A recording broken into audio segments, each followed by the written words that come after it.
초등학교 스마트 교육 심화과정 연수 5번째, 구글 클래스룸으로 수업하기.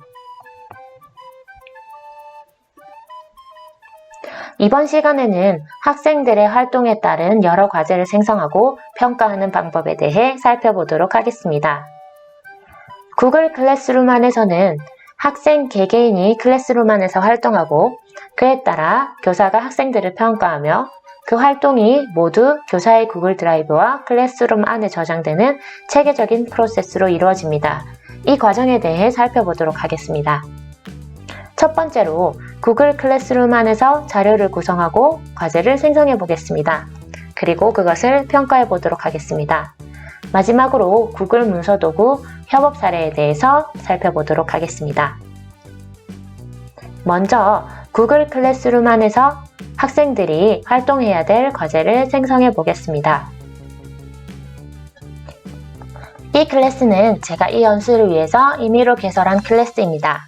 제가 사용하던 클래스에 과제를 등록하면 현재 소속된 저희 학생들에게 과제 알림이 뜨기 때문에 제가 임의로 4명 해, 별, 달, 구름 학생을 만들어서 가입이 된 상태고요. 이 클래스에서 과제를 생성해 보도록 하겠습니다. 수업으로 들어가셔서 수업의 구성 화면입니다. 왼쪽에는 이렇게 주제별로 수업 화면이 구성이 되어 있고요. 그 다음 상단에는 이렇게 미팅, 캘린더, 드라이브 폴더가 보입니다. 그 다음 화면 전반에는 제가 만든 수업 및 과제가 나타나게 됩니다. 이런 과제를 만드는 방법은 간단한데요. 바로 만들기 버튼을 누르시면 됩니다. 만들기 버튼을 누르시고 이 화면에 보이는 이런 메뉴들이 만들 수 있는 과제인데요. 과제, 퀴즈 과제, 질문, 자료 차례대로 보이는 4가지가 만들 수 있는 유형의 과제입니다. 게시물 재사용은 만들어 놓은 과제를 복사하는 것이라고 생각하시면 되고, 주제는 지금 화면에 보이는 각각의 과제를 포함하고 있는 큰 색깔 글자가 하나하나의 주제라고 생각하시면 됩니다. 이제 각 종류의 과제를 생성하는 방법을 알아보도록 하겠습니다. 먼저 제일 처음에 과제를 클릭하시면 이런 화면을 보실 수가 있는데요. 제목은 수업 화면에 노출되는 문구입니다. 저는 일단 문서 과제를 제출할 거기 때문에 첫 번째 문서 과제라고 입력해 보겠습니다. 그리고 안내는 이 수업에 대해 간단히 언급할 이야기를 적으면 되는데요. 예를 들어 단원명, 공부할 문제,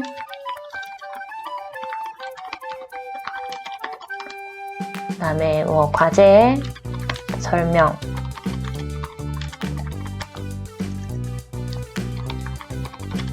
이 정도를 입력해 보겠습니다. 그리고 밑에 추가와 만들기 버튼이 있는데요. 먼저 추가를 보겠습니다. 구글 드라이브는 선생님의 드라이브 안에 있는 문서를 가져오실 때 쓰시는 겁니다. 그 다음에 링크의 경우 필요한 인터넷 주소를 수록하는 것인데, 예를 들어 학생들이 읽어야 될 신문기사, 정보를 찾는 데 도움이 될 페이지, 또는 이학습터나 EBS의 강의 등을 링크로 걸 수 있을 것 같습니다. 파일의 경우 선생님의 컴퓨터에 있는 파일을 첨부할 때, 유튜브는 필요한 동영상을 검색해서 학생들이 보게 할 때 제공할 수 있습니다. 그 다음 옆에 만들기 버튼의 경우 학생들이 직접 수행해야 될 과제를 주는 것인데요. 만들기의 경우 문서, 프레젠테이션 등 5가지의 항목이 있는데 과제의 내용에 따라 적절하게 사용하시면 됩니다. 지금 예를 들어 제가 문서를 하나 생성을 해보겠습니다. 구글 문서가 하나 만들어지고요. 이렇게 빈 상태의 문서가 하나 생성이 되는데, 아까 공부할 문제가 현무암과 화강암을 관찰하고 비교하는 것이기 때문에 제가 일단 2가지를 비교할 수 있는 폼을 하나 만들어 보도록 하겠습니다. 그리고 이 상태에서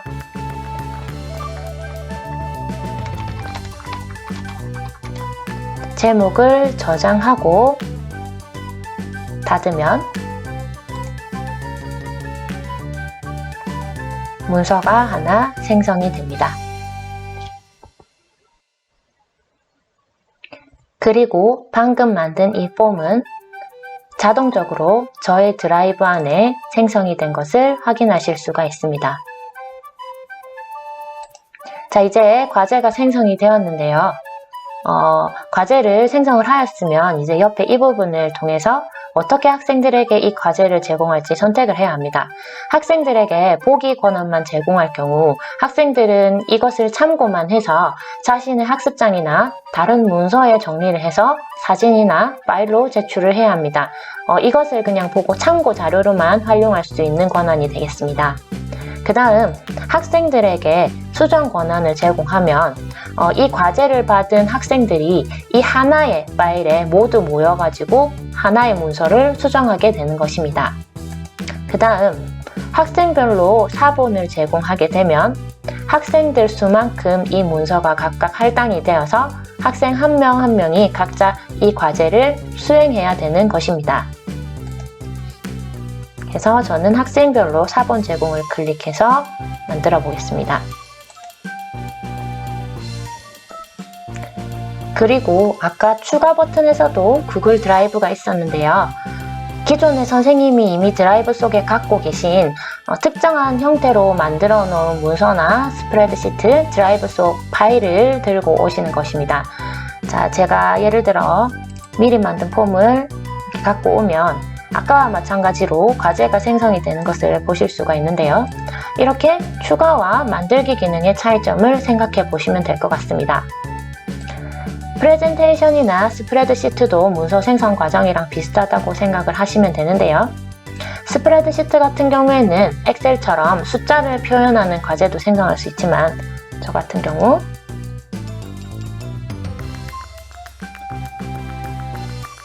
이 엑셀을 모든 학생에게 파일 수정 권한으로 제공한 후 학생들 보고 의견을 입력하라고 해서 모든 학생의 의견을 한눈에 볼 수 있게끔 하는 과제로 제시하셔도 될 것 같습니다.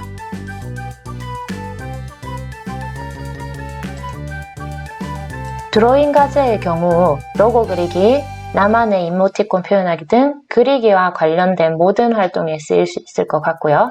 설문의 경우 학생들에게 설문지를 제공하는 것입니다. 이것을 생성하고 만드는 방법은 심화의 다른 차시에서 다루었기 때문에 넘어가도록 하겠습니다. 이제 과제를 완성을 하였다면 오른쪽 화면에서 대상을 지정합니다. 이 과제를 전체 학생에게 배분을 할지 아니면 특정 학생에게만 배부를 할지 선택을 합니다. 그리고 과제를 몇 점 만점으로 만들 것인지 설정하거나 미채점 상태로 설정을 하시고 기한의 경우 제출해야 될 과제의 기한을 설정을 하는 것인데 학생들은 기한이 지나도 과제를 제출을 할 수가 있습니다. 그리고 주제의 경우 아까 본 초록색 큰 글자인데 정리를 하기 위해서는 과제에 주제가 있는 것이 좋겠죠. 그래서 선택을 한 후 이미 있는 주제 아래의 과제를 생성할 경우 해당 주제를 클릭하시거나 아니면 새로운 주제를 만들고 싶으시다 하면 주제 만들기를 클릭해서 일단은 저는 과제 생성 테스트라고 입력해 보겠습니다. 그 다음 기준표 같은 경우는 학생들에게 채점 기준을 알려주는 것이라고 생각을 하시면 됩니다. 이는 학생들에게 과제와 함께 기준표가 제시가 됩니다. 꼭 필요한 항목은 아니니 생략하고 싶으시면 다시 화면으로 되돌아가셔서 자, 이제 과제가 어느 정도 완성이 되었으면 만들기 버튼을 누르고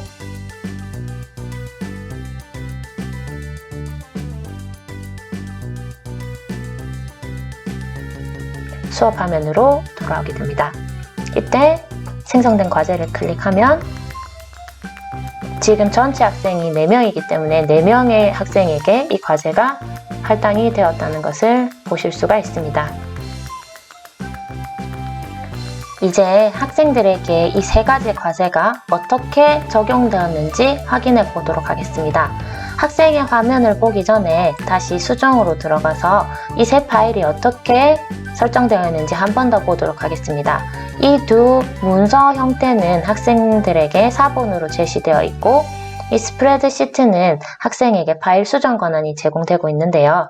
스프레드시트는 참고로 보기 권한과 수정 권한 이 두 가지밖에 없습니다. 다시 과제 화면으로 돌아와서 이제 학생의 화면을 살펴보면 박구름 학생으로 제가 접속을 했는데요.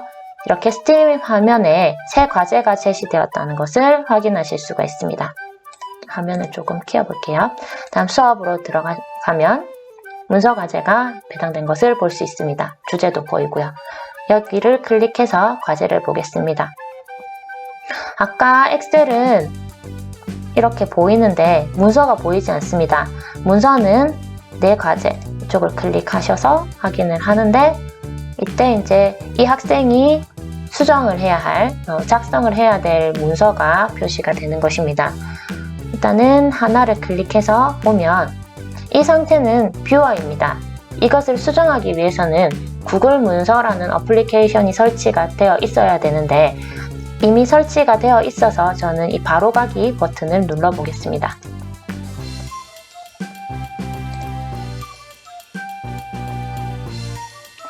아까 생성했던 보고서가 이제 클릭을 하면 수정을 할 수 있게 되는데요. 아무래도 제가 시연을 위해서 휴대폰 화면으로 이렇게 보여드리기 때문에 화면이 조금 작은 점 이해를 해주시고요. 여기에서 필요한 내용을 입력하고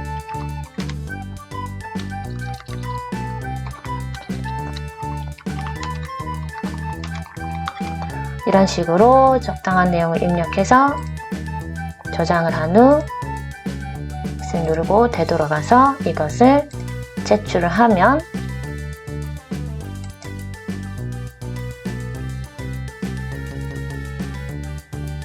과제가 제출이 되었고요. 그리고 이 과제가 다시 하고 싶다 하면 제출 취소를 누르면 됩니다.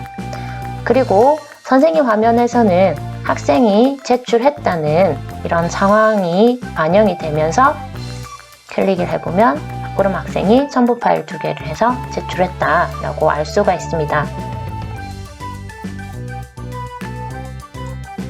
이제 다시 수업 화면으로 돌아가서 두 번째로 퀴즈 과제를 만들어 보겠습니다.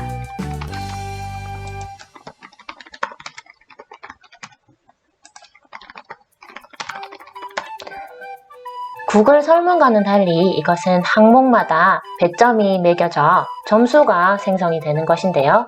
이 퀴즈 과제를 클릭하면 자동적으로 블랭크 퀴즈라는 설문이 만들어집니다. 퀴즈 과제지만 아까와 마찬가지로 추가와 만들기 버튼을 통해서 학생들이 문서나 프레젠테이션 같은 활동을 할 수도 있습니다. 다음, 이 퀴즈 과제의 경우 학생마다 수준이 다르잖아요. 그래서 학생별로 수준을 달리해서 퀴즈를 배분을 해서 수준별 수업을 가능하게 만들 수 있을 것도 같습니다. 그리고 이때 이것을 읽어보시고 성적 가져오기를 누르시면 나중에 학생들에게 성적을 자동적으로 이렇게 알려줄 수가 있습니다. 이제 설문지를 만들어 보도록 하겠습니다. 아까와는 달리 학생들에게 사본 제공이라든지 보기 권한 제공의 항목이 없습니다. 왜냐하면 이것은 자동적으로 이 선택된 학생에게 모두 배분이 되기 때문입니다. 더블 클릭해서 퀴즈를 생성해 보도록 하겠습니다. 제가 임의로 문제를 만들어 보았는데요. 하나, 둘, 세 문제를 만들었는데 첫 번째 것은 선택형, 두 번째 것은 체크박스형, 다중선택형, 세 번째는 단답형입니다. 제가 지금 배점을 하지 않은 상태이기 때문에 점수는 없고요. 이것을 클릭해서 배점을 해보도록 하겠습니다. 답안 버튼을 클릭하시고 점수를 30점, 다음에 체크를 하시면 저장이 되는 것입니다. 그 다음 이것도 마찬가지로 이것은 3개이기 때문에 답안을 클릭하시고 3개에서 배점을 하시고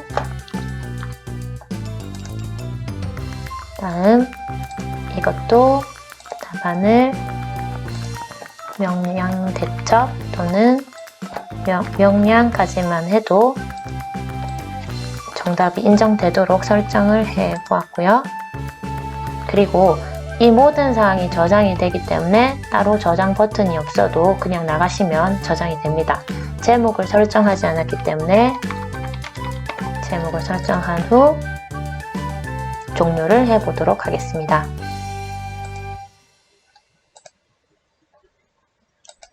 그리고 아까 말씀드렸듯이 성적 가져오기 버튼을 활성화를 시키신 다음 주제에 과제 생성 테스트, 과제 만들기를 하면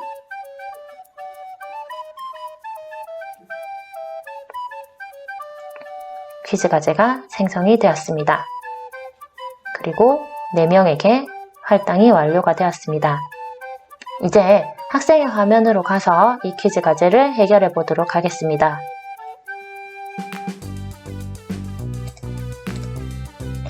학생의 화면에 퀴즈 과제가 생성이 된 것을 확인하실 수 있습니다. 이것을 클릭을 하면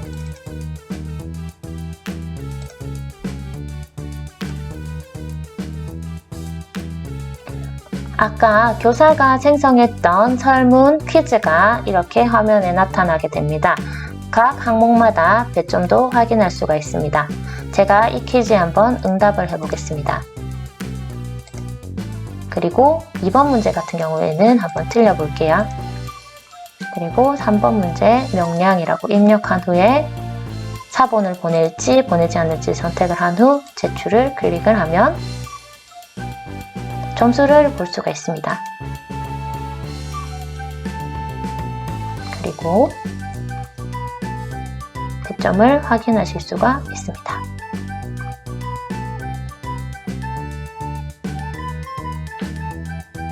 그리고 선생님의 화면에서는 4명 중에 1명이 제출했다는 상태 메시지를 확인할 수 있습니다.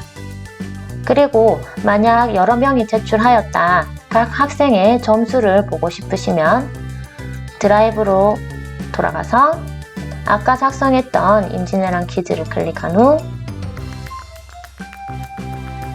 응답을 클릭하시면 어떤 친구가 어떤 점수를 받았는지 확인하실 수가 있습니다. 이제 3번째로 질문 과제를 생성해 보도록 하겠습니다. 아까와 마찬가지로 똑같은 화면이 뜨고 추가 만들기를 통해서 학생들에게 과제를 제시할 수 있습니다. 3번째 질문 과제 토의하기. 예를 들어 학교에서 학생들의 스마트폰을 제한하는 것에 대해 의견을 주세요 하고 단답형이나 객관식으로 하는데 저는 단답형으로 한번 설정해서 학생들이 서로 답글을 달 수 있고 답을 수정할 수 있도록 질문을 해보겠습니다.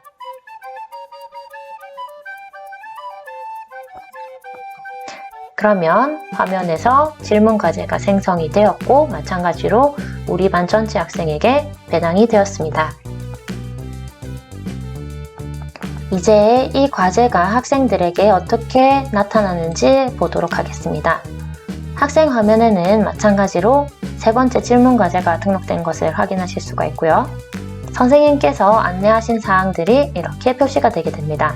학생들이 이것을 읽고 답변을 입력합니다.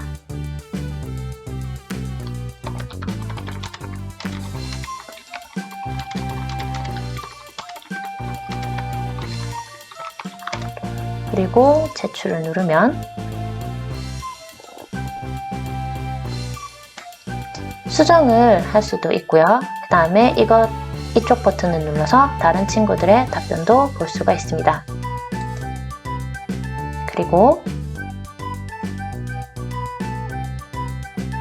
그리고 선생님의 화면에 제출한 것이 반영되어 있는 것을 확인하실 수가 있습니다.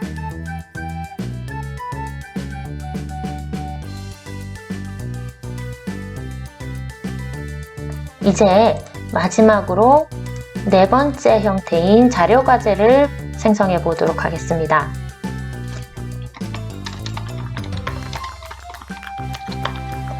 이 자료 과제는 아까와 마찬가지로 제목과 설명이 있고 추가와 만들기 버튼은 있지만 오른쪽을 살펴보시면 점수나 기한이 없습니다. 즉 이것은 과제라기보다는 정말 학생들에게 자료를 제시하는 형태라고 생각해 주시면 될 것 같습니다. 그 다음 아까 2개는 제가 주제를 설정을 했고 2개는 설정을 하지 않았는데 이때 이것을 드래그를 해서 해당되는 주제에 갖다 놓으면 이 과제가 해당 주제 안에 들어가는 것을 확인하실 수가 있습니다. 그리고 전체적으로 이 주제를 선택해서 원하는 위치에 드래그를 하시면 이렇게 주제의 위치가 바뀌는 것도 보실 수가 있습니다. 구글 클래스룸에서 만들 수 있는 4가지 과제를 생성하는 방법을 알아보았습니다. 이제 만든 과제를 복사해서 사용하는 방법에 대해 알아보도록 하겠습니다. 게시물 재사용 버튼을 클릭하시고 지금 제가 있는 클래스 그리고 제가 생성한 과제들이 있는데요. 이러한 과제를 선택해서 재사용할 수도 있지만 뒤로 가기 버튼을 눌러서 제가 생성한 다른 클래스의 과제를 가지고 올 수도 있습니다. 예를 들어 제가 자료를 활용한 수업을 재사용해 보도록 하겠습니다. 이때 다른 클래스의 과제가 그대로 복사가 되면서 주제를 이것을 취소를 하고 지금 현재 제가 만든 클래스의 주제가 이렇게 나타나게 되는데 테스트 주제를 선택해서 게시물로 등록을 해보도록 하겠습니다.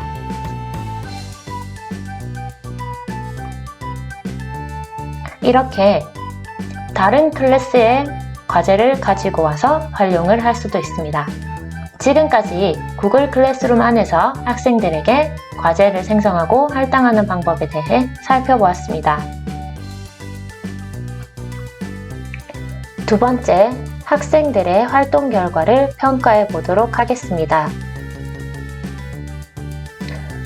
수업 메뉴에 들어가서 구성된 과제를 클릭할 경우 이렇게 배분 상태가 나타나게 되는데요. 이 부분을 클릭하여 학생들의 과제 결과를 봅니다. 제출을 한 학생이 2명, 아직 제출을 하지 않은 학생이 2명이 있습니다. 학생들의 과제 결과를 보고 그 결과에 따라서 배점을 하면 됩니다. 그런데 이것은 초안으로 저장이 됩니다. 선생님께서 학생들에게 수정 기회를 주고 다시 제출한 것을 보고 점수를 다시 매길 수가 있습니다. 학생들이 완전히 활동을 끝내면 학생들은 이 점수를 그에 따라 고치거나 확정을 해서 돌려주기 버튼을 누르는데요. 이 돌려주기 버튼을 누르면 학생들에게 점수가 전송이 되어서 더 이상 이 부분에 대한 것을 수정을 할 수는 없습니다.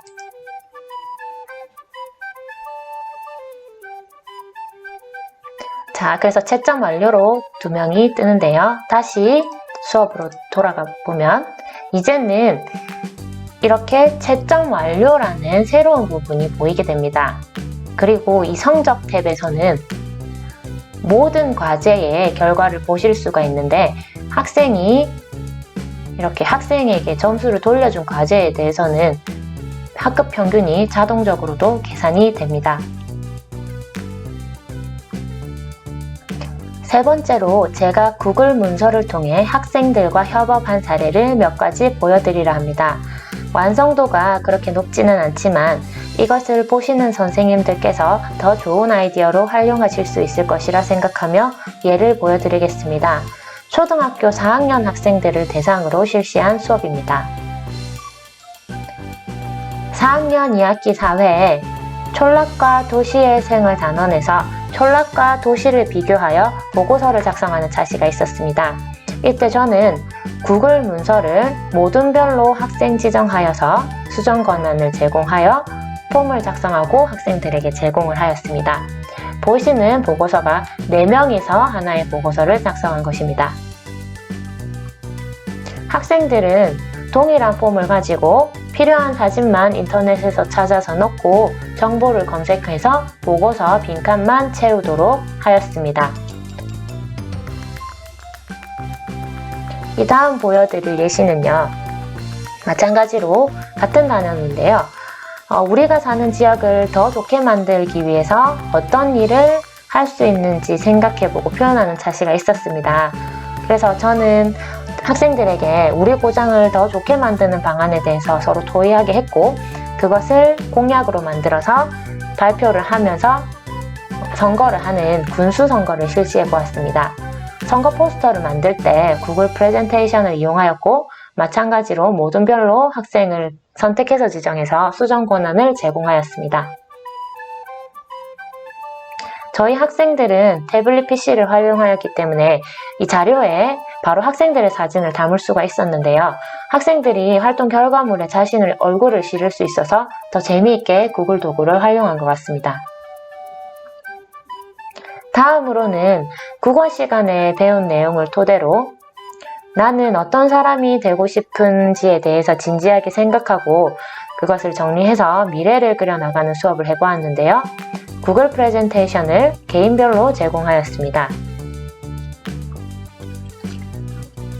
저희 반 학생들이 활동한 결과물은 다 제 드라이브에 저장이 되어 있고요. 학생들 22명이 같은 것이 없이 모두 자신의 개성을 나타내며 프레젠테이션을 잘 만들어 주었습니다. 이 학생의 과제를 살펴보면 새로 배웠던 사실과 그 다음에 조사한 사실을 잘 정리해서 자신의 느낌이나 다짐을 잘 표현을 해 주었는데요. 이 프레젠테이션을 만드는데 끝나는 게 아니라 친구들 앞에서 발표를 했는데 이때 학생이 만든 파일을 제 컴퓨터로 복사할 필요 없이 바로 열리기 때문에 드라이브에서 바로 열리기 때문에 USB를 사용해서 파일을 복사할 필요가 없었습니다. 바로 제 컴퓨터에서 프레젠테이션 보기를 클릭해서 발표를 하였습니다. 구글을 사용하면 파일을 이동하는 이런 과정이 생략되기 때문에 학생들에게도 쉽게 느껴지고 편리하게 사용할 수 있었습니다. 마지막으로 보여드릴 예시는 4학년 2학기 과학 중 화산과 지진에 대한 수업입니다. 그중 화산이었는데요. 잘 모르는 사람들에게 화산에 대해 알려주는 컨셉으로 화산 첫 차시부터 마지막 차시까지 배운 것을 정리해서 프레젠테이션을 하였습니다. 아무래도 4학년이다 보니 저는 모둠별로 학생들을 이렇게 배치를 해서 공동 작업을 하는 것을 많이 하였습니다.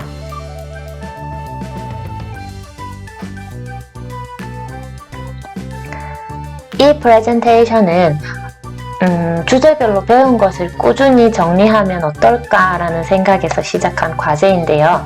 모둠별로 학생들이 그날 배웠던 것을 정리하는 식으로 총 5차시에 걸쳐서 제작하였습니다. 우리나라의 화산이나 세계의 화산을 조사하기도 했고요. 그 다음 화산 분출물과 관련된 실험을 해서 그 과정을 사진으로 찍고 결과를 표로 정리하였습니다. 또 표현 활동을 해서 그 사진을 실기도 하였고요. 화산암을 관찰하고 그 결과도 실어보았습니다. 그리고 이것을 화산을 잘 모르는 다른 친구들에게 프레젠테이션을 통해 설명해주는 식으로 활동을 마무리해보았습니다. 이번 시간에는 구글 클래스룸 수업 및 다양한 과제 생성, 그리고 학생 평가, 협업 도구의 활용 사례에 대해서 알아보았습니다. 다음 시간에는 구글 드라이브 내 사이트 도구 활용법에 대해서 알아보도록 하겠습니다. 감사합니다.